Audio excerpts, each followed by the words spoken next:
하였노라 하니라. 아멘. 자, 요한복음을 따라가기가 준비되었다 하신 분 아멘. 예, 제가 새해 들어서 요한복음에 대한 말씀을 전하고 있습니다.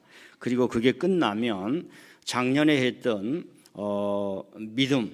무엇인가 믿음 시리즈를 다시 할 거고요. 그게 끝나면 성경 전체에 나와 있는 인물들의 신앙을 통해서 설교함으로 하나님이 한 인물들을 어떻게 역사하시고 사랑하셨는가 하면서 하나님이 내 자신을 향한 뜻이 무엇인가. 신앙이라고 하는 것은 하나님이 나를 향한 뜻을 찾는 거예요. 그게 아니면 교회만 왔다 갔다 하면서 깊어지지 않는데 하나님이 나를 향한 뜻이 무엇일까? 예, 그걸 성경을 통해서 찾아가면서 익혀가면서 그 뜻이 내 성품이 되는 겁니다. 뜻이 무슨 명령이 아니라 하나님의 뜻, 예수 그리스도를 믿고 성령의 은혜를 받아 예배를 드리며 선교하며 사명 따라가는 것이 내 인생의 성품이 되는 거예요. 내 삶의 way, 길이 되는 겁니다. 그래서 그런 것을 제가 여러분들에게 전하려고 합니다. 그래서 지난주부터 요한복음 따라가기인데 요한복음 공부하기 이렇게 하지 않았습니다. 그래서 따라가는 겁니다. 잘 따라가다 보면 뭐가 있는지를 알아요. 우리가 여행이라고 하는 것은 요즘 여행사들이 주관해서 여행을 하게 됩니다. 여행을 관광이라고 합니다. 관광이라고 하는 것은 볼관자, 빛광자, 빛을 찾는 거예요. 근데 이게 이제 상업화가 되어서 지금 여행은 오락이 되었습니다. 그래도 여행을 가려고 하면 어디를 간다 그러면 그걸 알아보고 그 다음에 거기 가서 보고 느끼고 돌아와서 추적을 하면서 그런 것이 있었구나. 이걸 가치, 의미를 알게 된다 이 말입니다. 의미가 없으면 보았던 감각, 보았던 시각, 보았던 감정은 일순간에 없어져 버려요.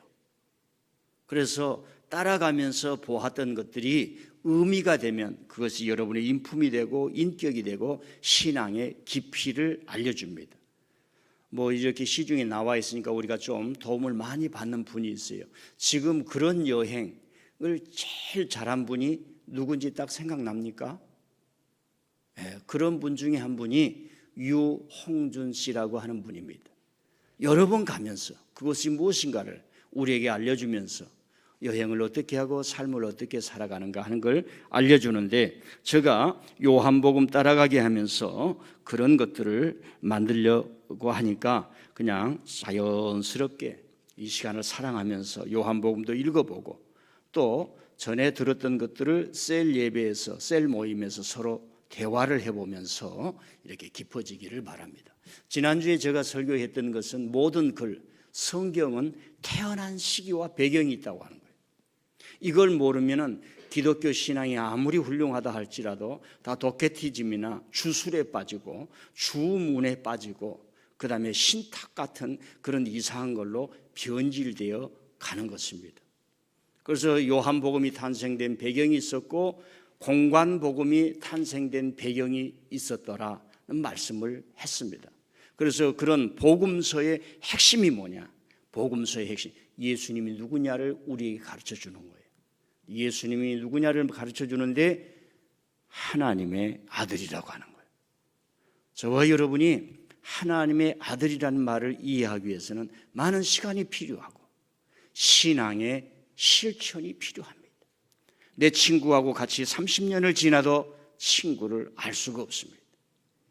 결혼을 해서 30년을 살아도 그 사람을 이해하기가 참으로 어려운 것이 우리 인생이에요. 우리는 사람을 아는 게 아닙니다.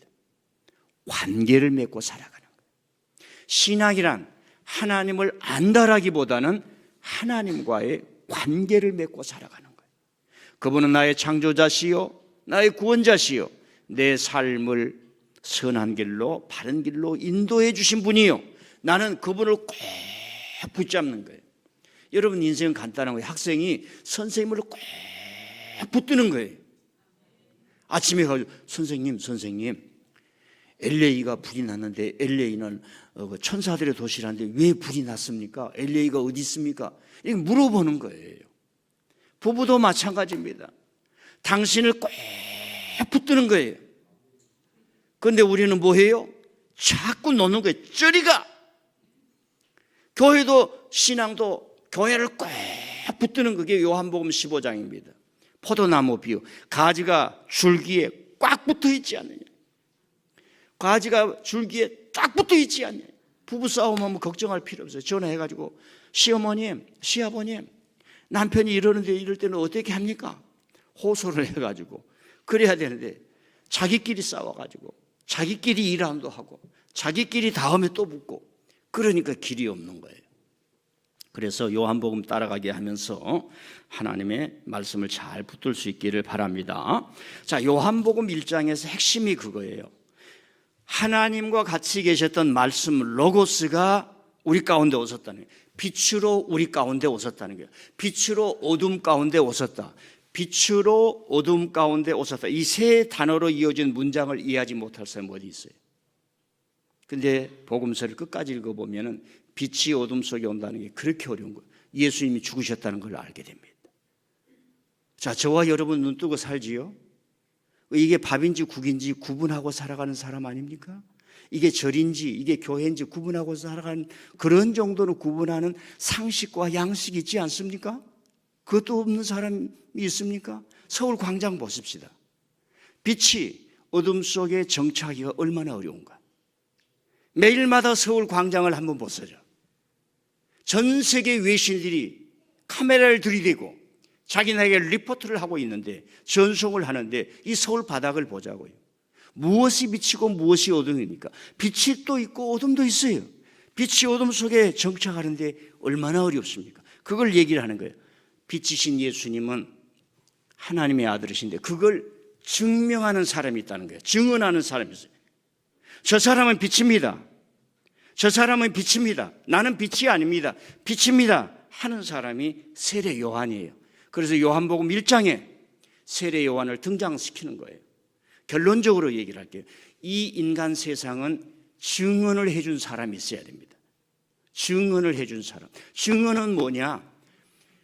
문제가 풀리지 않냐고 너무너무 힘들 때 이 사람은 선한 사람입니다. 죄가 없습니다. 재판장에서 하는 게 증언이에요.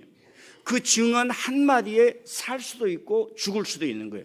위트니스, 증언입니다. 그러니까 증언은 그냥 일반 사람이 아니에요. 그래서 세례 요한이 지금 예수님을 증언한 겁니다. 수많은 사람 앞에서. 그리고 요한복음이라고 하는 것은 예수님이 어떤 분이냐? 이 세례 요한이 증언한다. 이런 의미가 있습니다. 그래서 증언을 하려면 목숨을 내놔야 돼요. 텔레비에서 계엄선언을 받습니다. 별 4개 달아가지고 거짓말 하잖아요. 5천만이 보고 있는데 자기 목숨을 못 내놓는 거예요. 진실을 말할 용기가 없는 거예요. 증언은 내 목숨을. 그래서 사도행전 1장에 너희는 땅끝까지 이르러 증인이래. 그 증인이란 말이 마르트. 우리식으로 번역하면 순교자인데 그때 당시는 순교자란 말이 없어요. 그냥 마르트, 목숨을 내놓는 거예요. 로마의 황제가 아니라 예수님이 나의 구주요.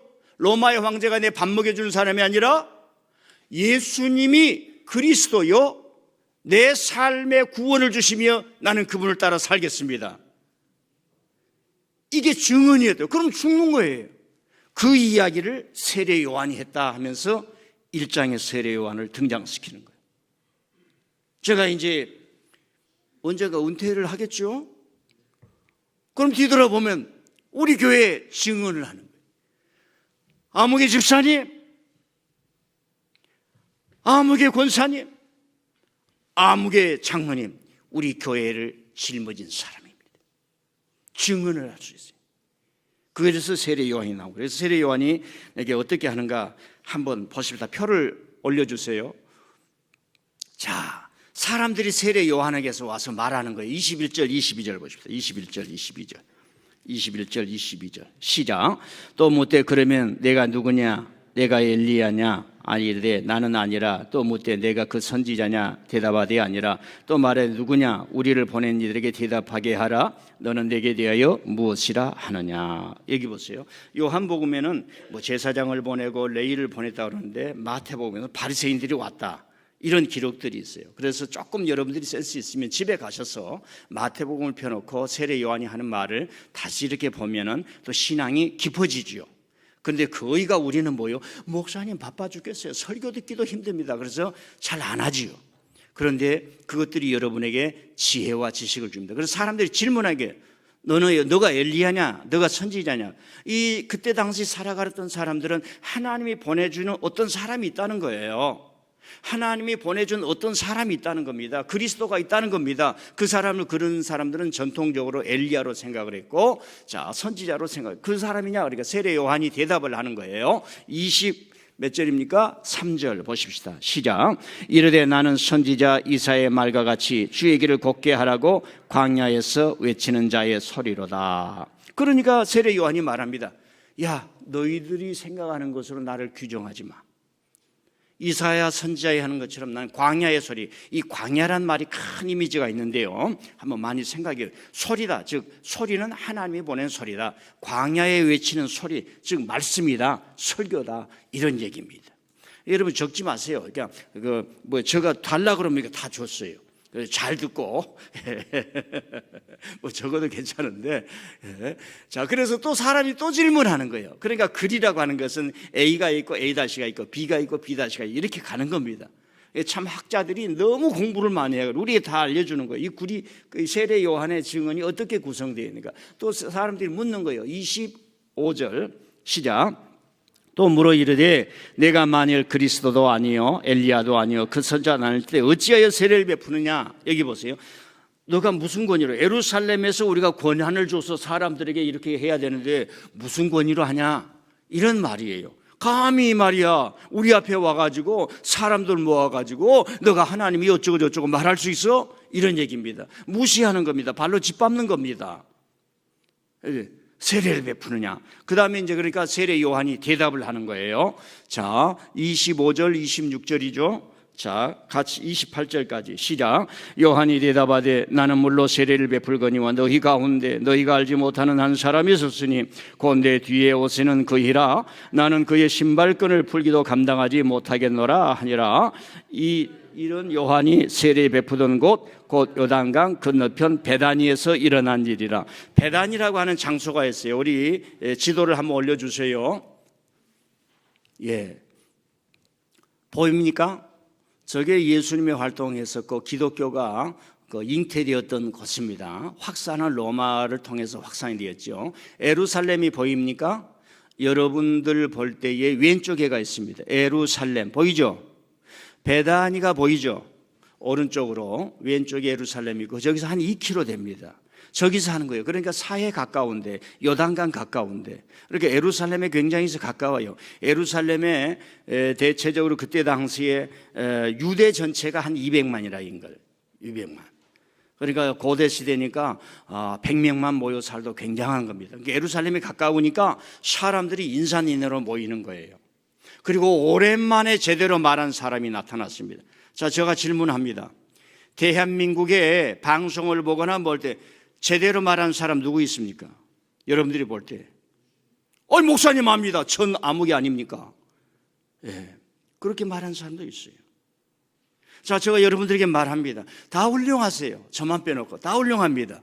대한민국에 그래도 이 미래를 위해서 기독교를 제대로 알고 설교하는 사람 누굽니까? 아니에요. 그렇게 하면 안 돼요.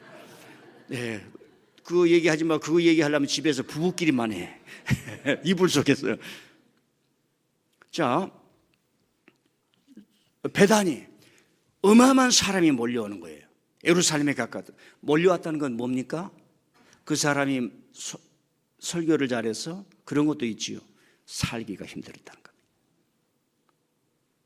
여러분 가난해도요, 아들아 남의 거 도둑질하지 말고 살아.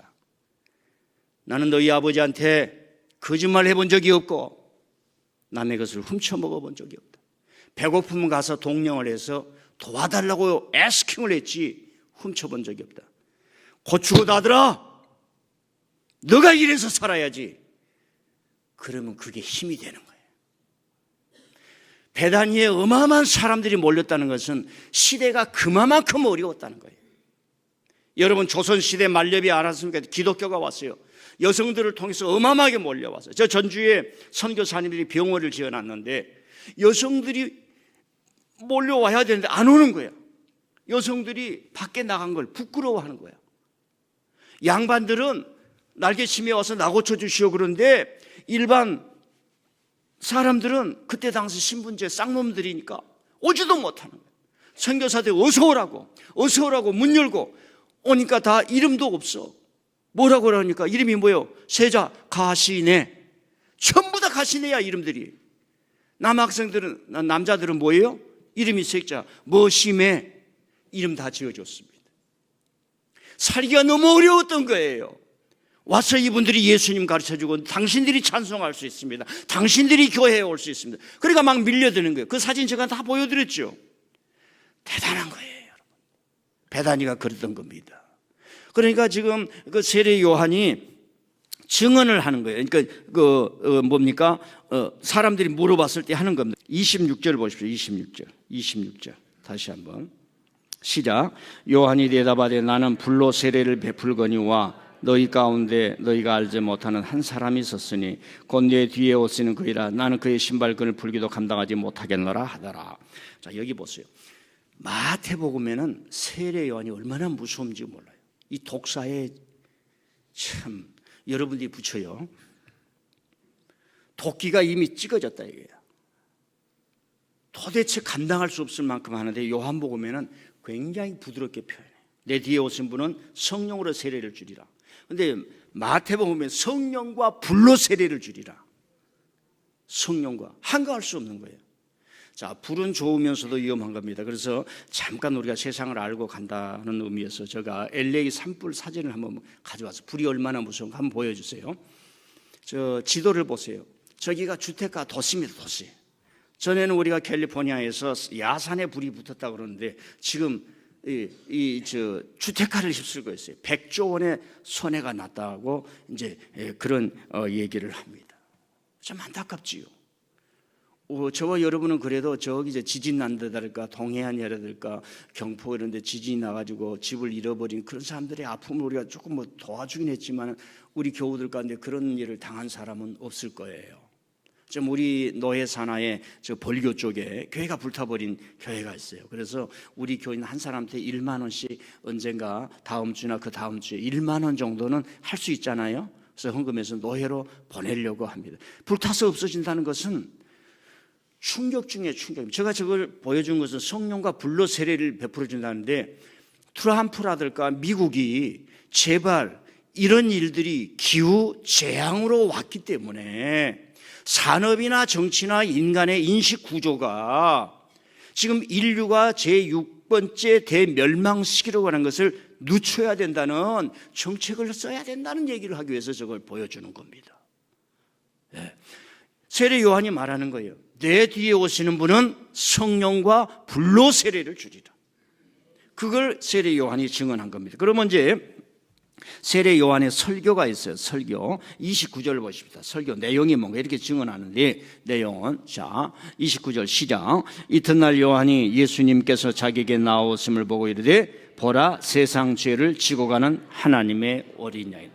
표현은 굉장히 어린 양은 죽으면 대속의 제물. 여기서 지금 요한복음이 1장에 벌써 두 번째 예수님의 죽음을 얘기하고 있는 거예요.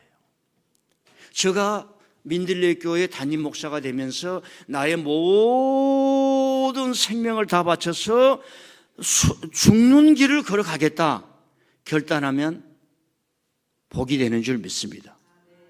근데 저도 못해.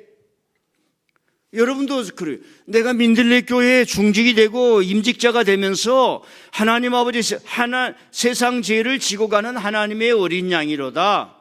모든 힘과 정성을 교회 주님을 위해 쏟는다.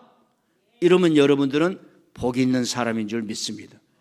세례 요한이 저분은 예수님을 증언 빛으로 어둠 속에 오셨는데 세상 죄를 지고 가는 하나님의 어린이. 그러니까 저와 여러분은 뭐예요? 나를 보호해 준 사람이 있어요.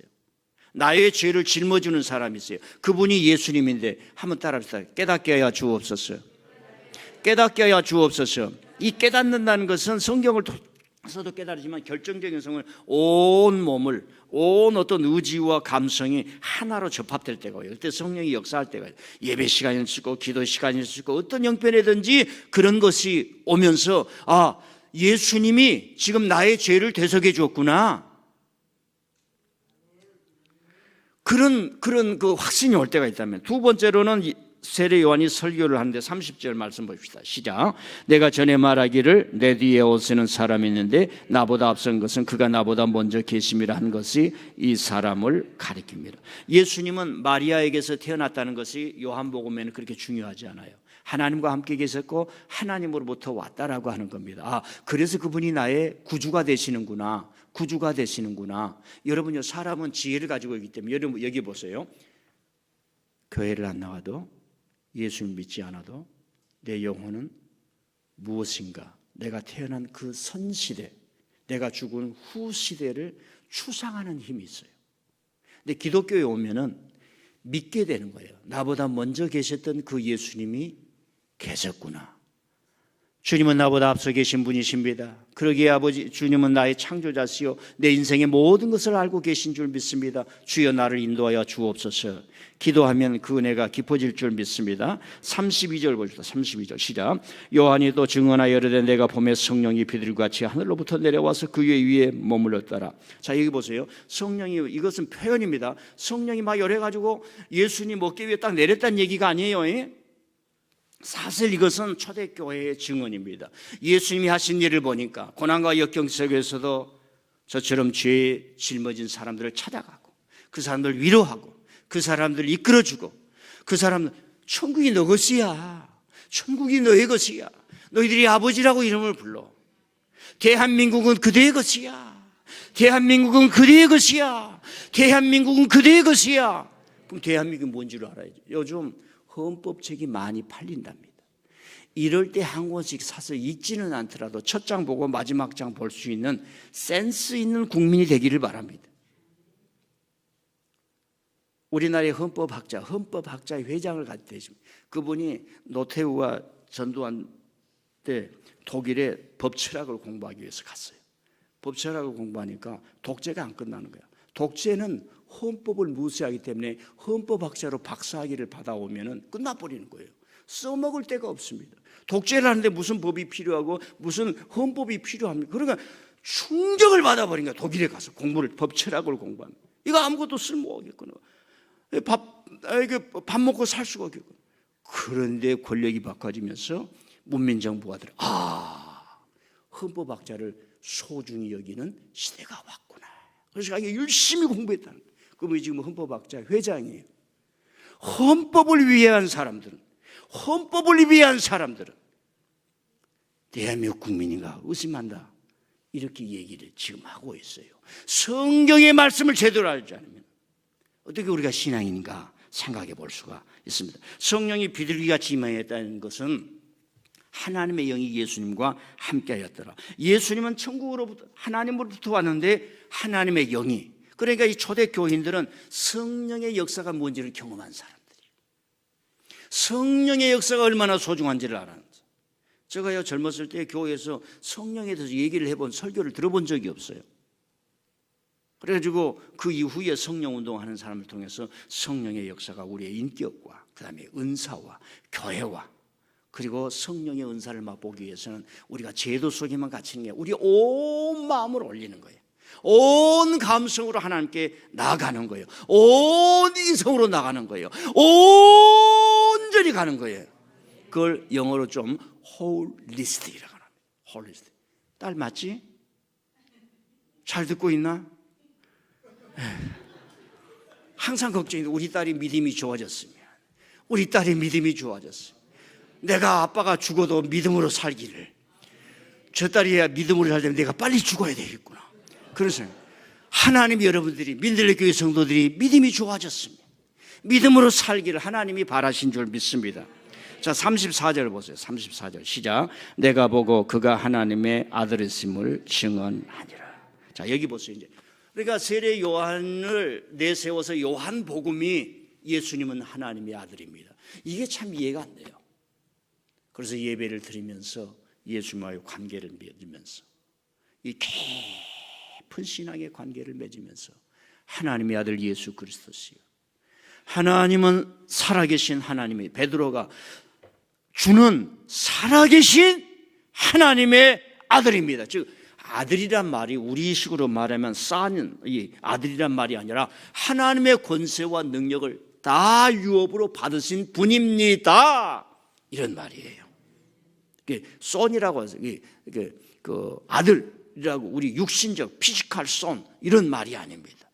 아버지 하나님의 모든 권세를 예수님이 가졌기에 사랑하는 제자들아, 너희들이 가서 내가 분부한 모든 것을 가르쳐 민들레 교회에 가르쳐서 지키게 하라. 내가 세상 끝날까지 너희와 아버지 하나님의 모든 권세를 내가 줬으니 내가 너희를 보낼 권세도 있고 함께할 권세도 있고 능력을 줄 권세도 있고 축복을 받을 권세도 있고. 여러분 우리 교우들 보세요. 한 20년 이상 됐잖아요. 또 10년 이상 다들 됐잖아요.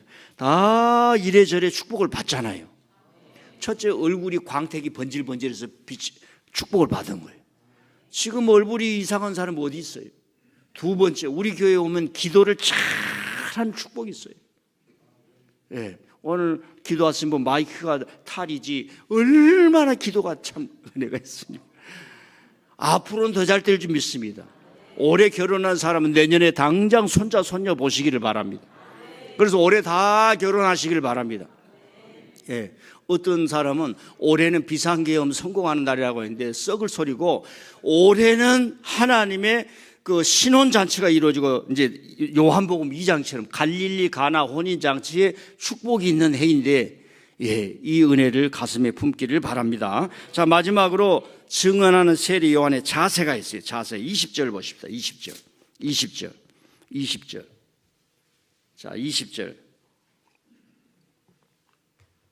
시작. 요한이 드러내어 말하고 숨기지 아니하니 드러내야 하는 말이 나는 그리스도가 아니라 한다. 요한이 드러내어 말한다. 숨기지 아니한다.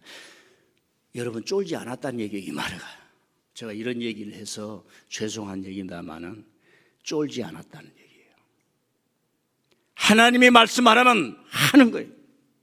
근데 우리는 혼자 있을 때는 배짱이 크다가도 높은 사람에서는 덜덜덜 떨리는 게 우리 문화이지 않습니까?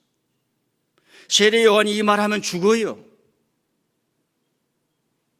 여러분 교회 앞에 와서 하나님의 일을 하는데 좀 대범해져요. 대범. 2025년도는 여러분들이 하나님 앞에 좀 대범해지시기를 바랍니다. 여러분 무너지지 않아요. 여러분 가난해지지 않아요. 하나님 앞에 좀 대범해요. 이거는 자신의 아들아 잘했다.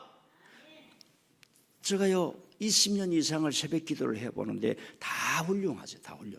그래도 새벽 기도 제가 1년에 3번 하지 않습니까? 20년 동안 해온 거예요. 새벽 기도 나와서 헌금하신 분들이 교회 헌금 잘하고요. 불평 않고요. 이번에 이 추운데 80이 되신 분이 어떻게 새벽 기도 나왔습니까? 못 나오죠. 그런데 못 나왔으니까 집에서 김춘자 권사님 80세 다리도 아프신 분인데 세상에 교회의 이 계좌로 이 핸드폰 모바일 계좌로 내가 그래서 야 이분은 천재시다 천재. 어떻게 모바일로 80이 되신 분이 지금 AI로 여러분들 살아가신 분이 있으니까 빨리 배워야 돼요. 지금까지는 컴퓨터를 아는 사람은 모르는 사람이 바꿔졌는데 이제부터는 AI를 아는 사람과 모르는 사람은 나눠지는 거예요. 나눠지는 시대가 옵니다. 그 배워야 돼요. 어쩔 수 없어요. 요한이 드러내어 말하고 숨기지 아니하니. 자, 예루살렘에서 제사장들이 왔습니다. 예루살렘에서 레인들이 왔습니다. 대단한 사람이 오는 거예요. 뭐 처장도 오고 장관도 오고 뭐 대단한 사람이에요. 그러나 요한이 볼 때는 다 찌끄러기들이에요. 예수님이 오신다. 그리스도가 오신다. 이 독사에 뭐더라? 이게 마태복음에 하는 얘기예요. 지금 성령과 불로 세례를 받을 그리스도 앞에 더 세례를 받고 회개하라. 이게 하나님의 메시지.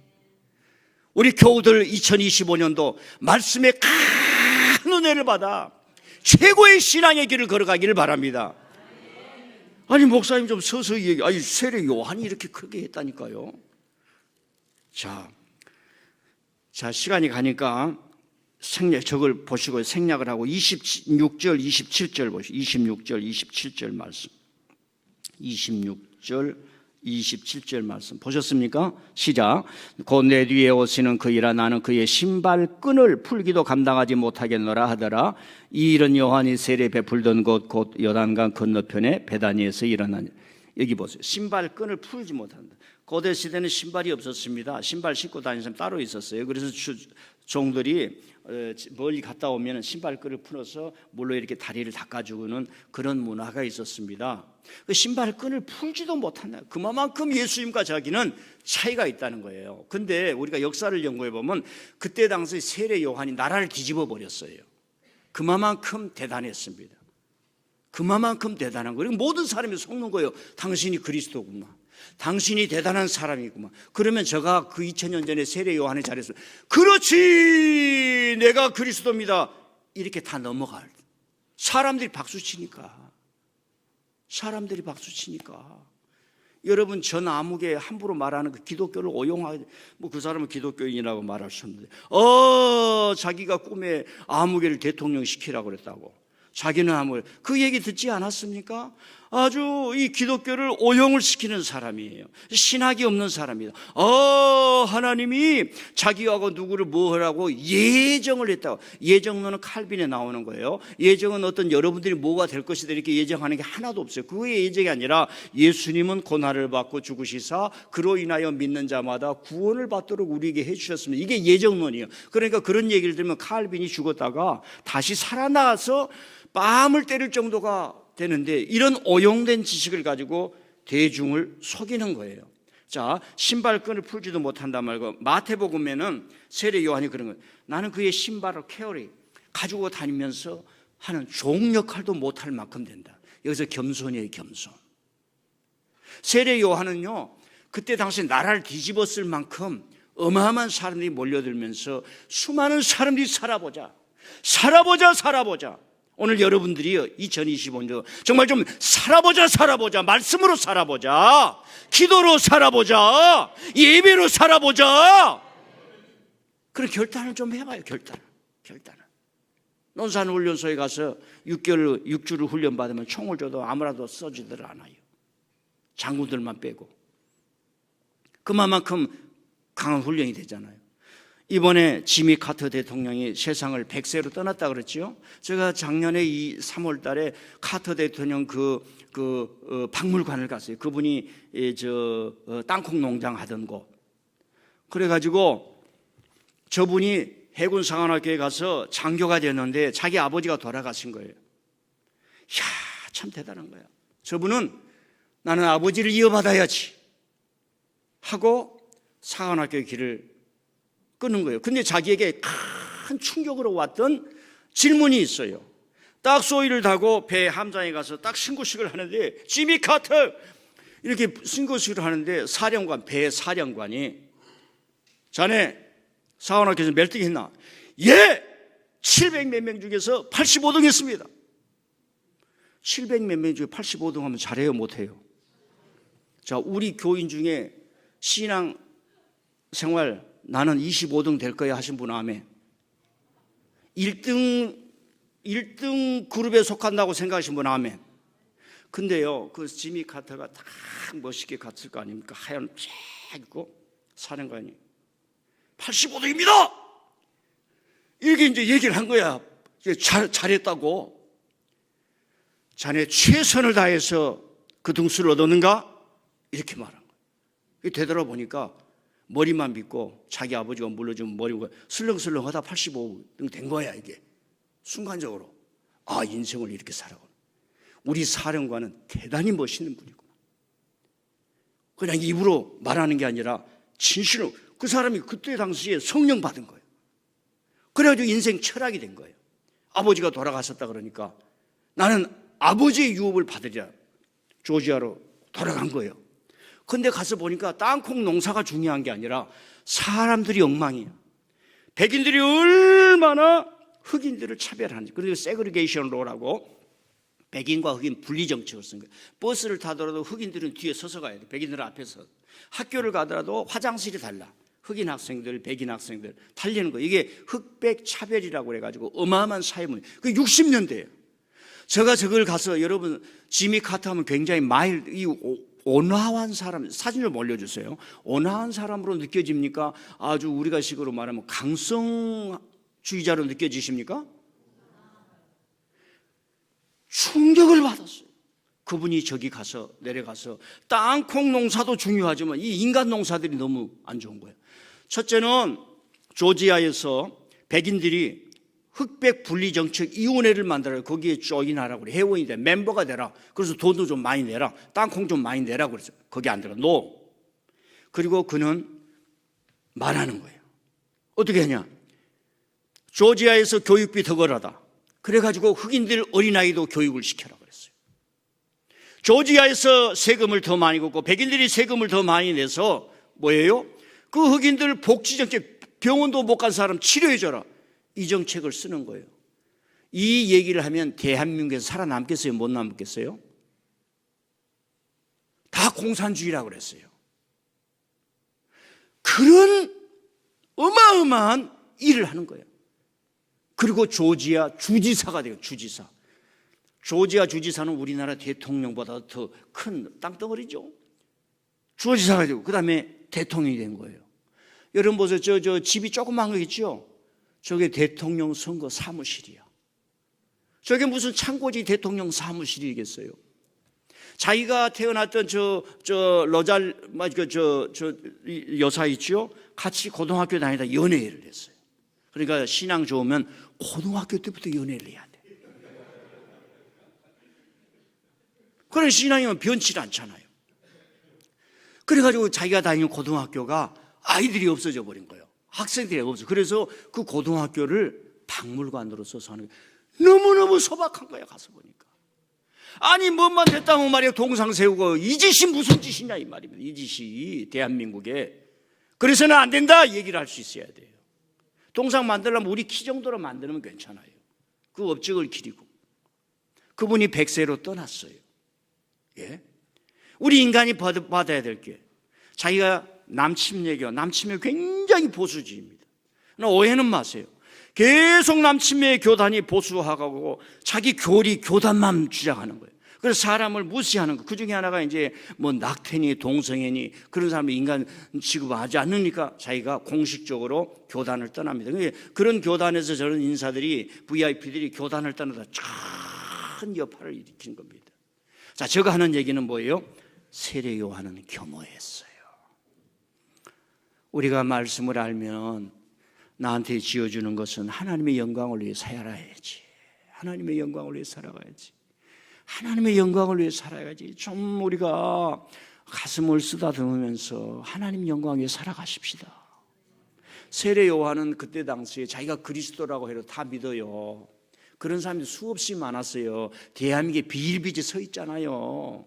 예? 탈의 보고 계엄했습니다. 어떻게 세계 대한민국 최고의 명사가 그런 거짓말을 그렇게 되어 있어요. 대치동에 가서 이 찍는 것만 배웠으니 어떻게 됩니까? 교회도 마찬가지예요. 지금 하나님의 말씀을 하나하나 배우고 말입니다. 기도해야 한다 그러면 좀 나와요.